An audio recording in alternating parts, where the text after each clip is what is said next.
क्या दुनिया सच में खत्म होने वाली है? क्या 2026 वो साल है जिसके बाद इंसान, सभ्यता और ये धरती वैसी नहीं रहेगी जैसी आज है?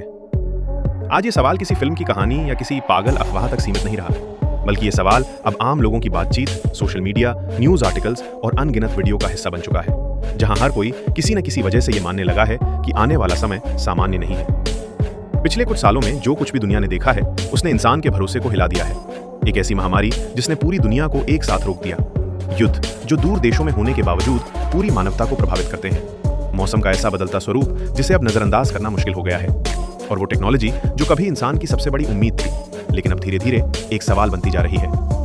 जब लोग 2026 की बात करते हैं तो कोई ये नहीं बताता कि उस साल ठीक ठीक क्या होगा। कोई तारीख तय नहीं है, कोई घटना घोषित नहीं है, फिर भी एक बेचैनी है, एक अजीब सा एहसास है कि जैसे हम किसी ऐसी दहलीज पर खड़े हैं जहां से आगे सब कुछ अनजान है। इतिहास में ऐसा पहली बार नहीं हो रहा कि इंसान ने अपने भविष्य को लेकर डर महसूस किया हो, लेकिन फर्क बस इतना है कि इस बार डर अकेले अकेले लोगों के दिमाग में नहीं है, बल्कि ये डर पूरी दुनिया में एक साथ फैल रहा है। कुछ लोग इस डर को भविष्यवाणियों से जोड़ते हैं, कहते हैं कि कुछ लोगों ने पहले ही देख लिया था कि इंसान अपनी ही बनाई चीजों के जाल में फंस जाएगा, कि मशीनें तेज होती जाएंगी, फैसले डेटा के आधार पर लिए जाएंगे और इंसान धीरे धीरे खुद को सिर्फ एक उपभोक्ता, एक नंबर, एक प्रोफाइल बनते हुए देखेगा।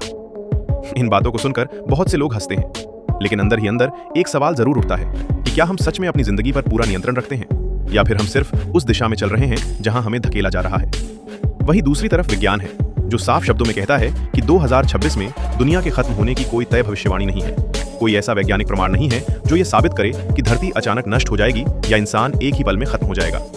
लेकिन विज्ञान ये भी स्वीकार करता है कि कई सिस्टम दबाव में है, कि प्राकृतिक संतुलन बिगड़ रहा है, कि संसाधन सीमित हैं और इंसान की खपत लगातार बढ़ती जा रही है। धरती कभी ये नहीं बताती कि वो कब थकेगी, प्रकृति कोई चेतावनी बोर्ड नहीं लगाती। बर्फ पिघलती है तो चुपचाप, जंगल खत्म होते हैं तो धीरे धीरे, समुद्र चढ़ता है तो सालों में, और जब असर साफ दिखने लगता है तब इंसान कहता है कि ये सब अचानक कैसे हो गया। जबकि सच्चाई ये है कि संकेत हमेशा मौजूद रहते हैं, बस उन्हें देखने की इच्छा कम होती है। शायद 2026 को लेकर डर इसलिए भी ज्यादा है क्योंकि आज इंसान के पास पहले से कहीं ज्यादा जानकारी है। हर सेकंड कोई ना कोई खबर, कोई ना कोई वीडियो, कोई ना कोई दावा सामने आ जाता है। कुछ लोग डर बेचते हैं, कुछ लोग उम्मीद, और कुछ लोग सिर्फ ध्यान खींचना चाहते हैं। इस शोर के बीच सच और अफवाह का फर्क करना मुश्किल हो जाता है, और इंसान वही मानने लगता है जो उसके डर को सबसे ज्यादा मजबूत करता है। अगर दुनिया सच में खत्म होती तो शायद वो एक साफ अंत होता, लेकिन इतिहास गवाह है कि ज्यादातर सभ्यताएं एक दिन में खत्म नहीं होती। वो धीरे धीरे टूटती हैं, फैसलों से, लालच से, अनदेखी से, और इस भरोसे से कि अभी बहुत समय है। हर पीढ़ी को लगता है कि सबसे बुरा दौर पहले था या आने वाला है, लेकिन असल सवाल ये नहीं है कि अंत कब होगा। असल सवाल यह है कि हम उस अंत को कितना तेज कर रहे हैं।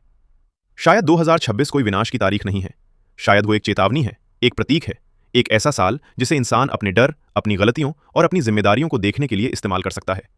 क्योंकि अगर इंसान बदला नहीं, अगर उसने अपनी रफ्तार कम नहीं की, अगर उसने सवाल पूछना शुरू नहीं किया, तो किसी एक साल की जरूरत भी नहीं पड़ेगी, बदलाव अपने आप होता चला जाएगा। सबसे डरावनी बात यह नहीं है कि दुनिया खत्म हो सकती है, सबसे डरावनी बात यह है कि अगर दुनिया खत्म नहीं हुई तो भी क्या इंसान कुछ सीखेगा, या फिर वो उसी रास्ते पर चलता रहेगा, ये मानते हुए कि कोई और आकर सब कुछ ठीक कर देगा।